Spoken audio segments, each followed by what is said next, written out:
Our journey to the border is almost over, and ironically, it ends how it began, with signs of the crisis everywhere.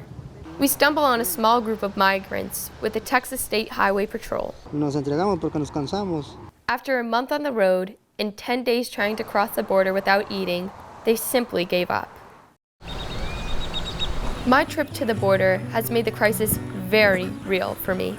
My dad asks me about it right before we leave. Is it what you expected, the migrant crisis you saw firsthand?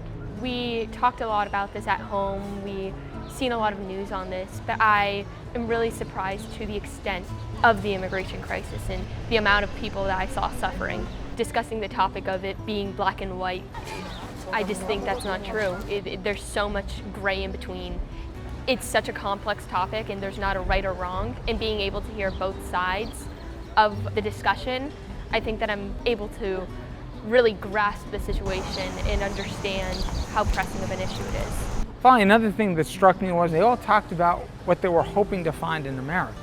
Yeah, I think that the media really focuses on these migrants running away from something and not really the aspect of them running to something, which is the American dream. They all want a better future, whether that is being able to get an education or getting a job, being able to reunite with family.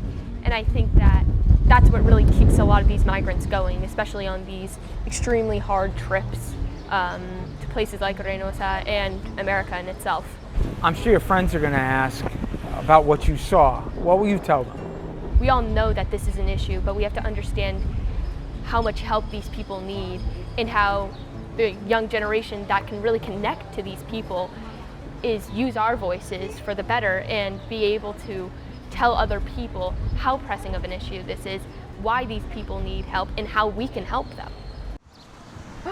Yay! And it brings me back to something Sister Pimentel told me when I asked her what people can do to help. She didn't ask for money or food or medical supplies. Instead, she says she wants us all to remember is to begin to care for humanity. And like Sister Pimentel and Pastor Silva, I too now have stories I will never forget.